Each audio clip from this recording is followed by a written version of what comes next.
Good morning. Welcome to our Saturday workshop. I apologize, we've not been advertising the workshop, but you know you can always watch it on Facebook and YouTube. You can always go back and look at the history. So typically on Saturday, I know a lot of you have been complaining that you need the whiteboard. Soon we will have the whiteboard back, and you will see my notes on the whiteboard. But today I'm going to try and take it really slow and easy so that you get it. So a couple of points I just want to make clear. Research has come out and it is very clear, pointing out to a couple of things. Number one, there are some people who have the genetic predisposition to have serious illness from COVID. They are genetically predisposed. And that research was just recently published in Nature, and they call it Genetic Mechanisms of Critical Illness in COVID. And it is very clear here that some people have a genetic orientation, and I'll read briefly from the paper, the summary. This was accepted 30th of November 2020. It says, host-mediated lung inflammation is present and drives mortality in critical illness caused by COVID-19. Let's go back and just listen to that. Host-mediated lung inflammation, right? So we're going to talk about inflammation and other issues. Host genetic variants associated with critical illness may identify mechanistic targets for therapeutic development. Here we report the results, right, of 2,244 critically ill COVID patients from 208 UK intensive care units.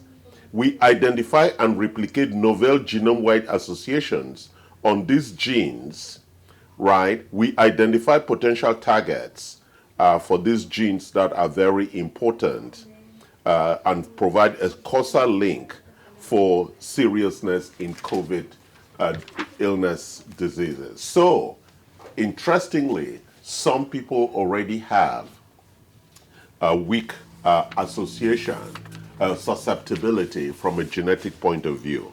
But it's interesting what this paper also points out, that most of the people who get ill from the COVID-19 infection typically have underlying inflammation and oxidative stress.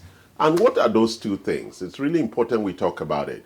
If you have obesity, you already have inflammation.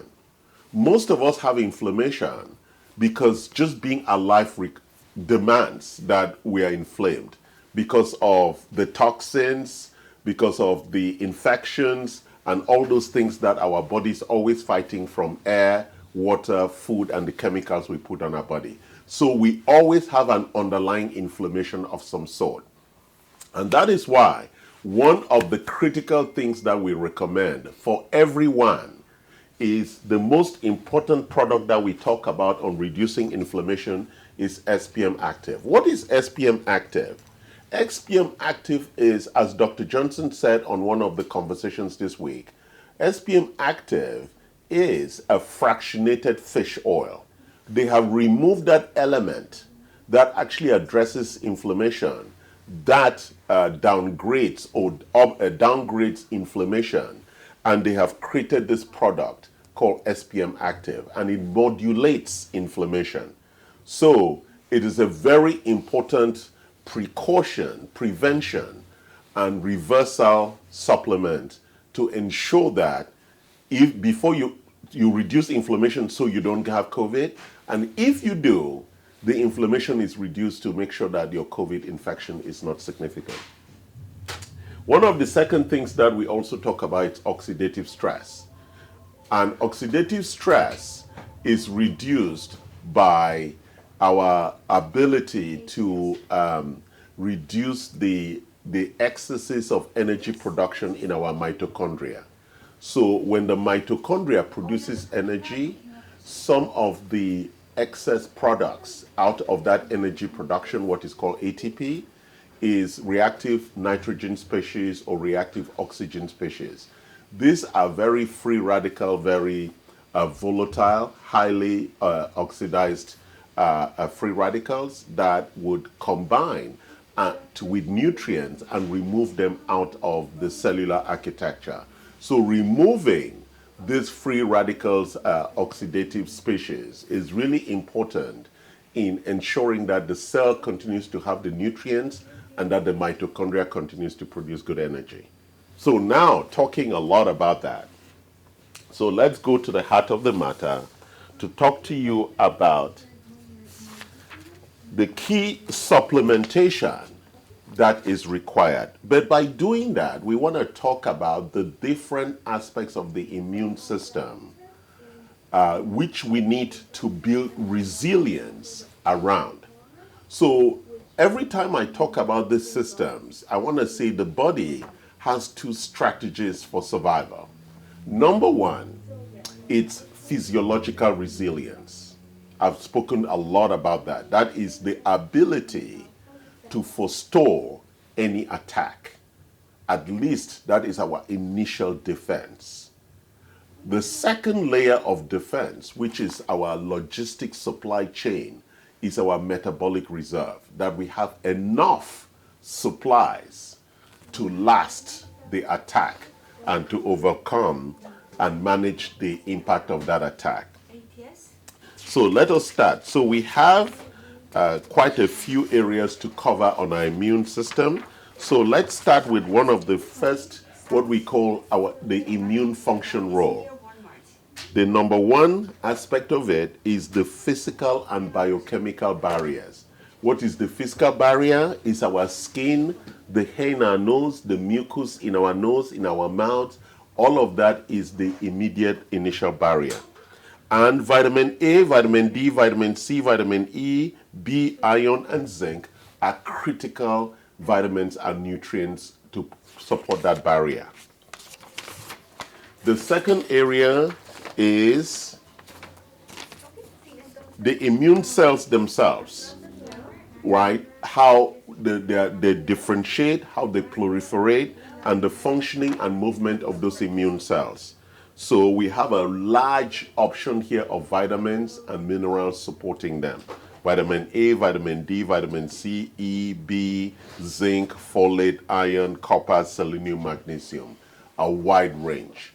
So people would normally ask me, how do I get all these vitamins and minerals? So, and this is what we call nutrients, because the body really requires a low level of calories, but a high level of nutrients.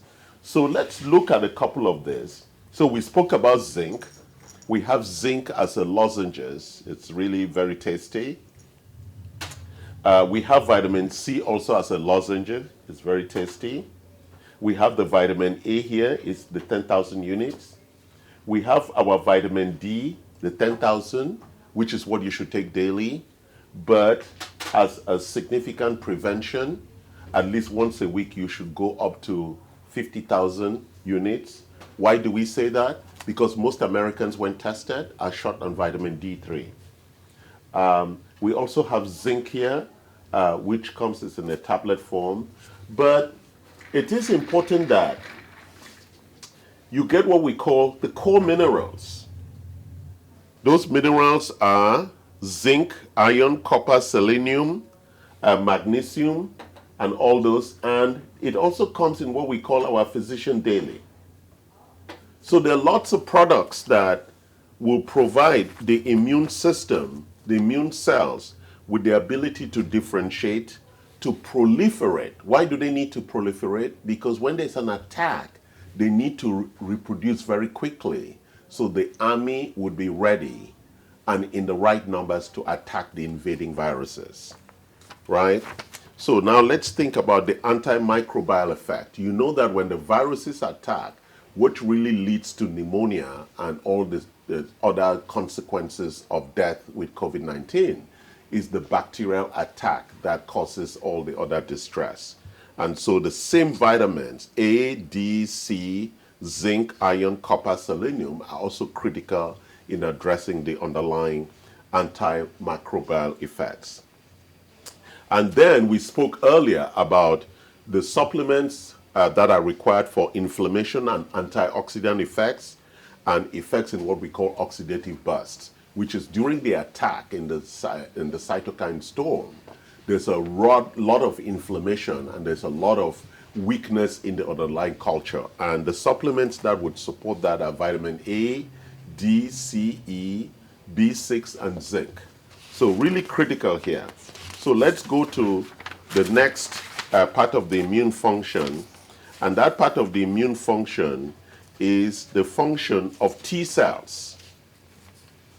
T cells are critical cells because they're part of our innate immune system, and they have a very powerful role in actually attacking and leading the fight against the viruses. Same set of vitamins and minerals are critical in supporting that. Then let's talk about antibodies, right? Antibodies are the outcomes from the learning. During an attack, the T cells learn and then create these antibodies that are programmed, learned immune cells that can recognize a virus and mount that attack. And the same supplements, vitamin A, D, C, E, B6, B12, folate, zinc, selenium, and magnesium are critical for that. And then there's also the issue of responses to antigen, the same minerals attack. So what I wanted to do today was to just give you some background. We've actually uploaded this live, so you can download this document and you can see everything that we've been talking about. You can go to our website, you can go to our web shop, and you can order all these supplements. So thank you for joining, and we'll talk soon. Take care. Thanks. Bye.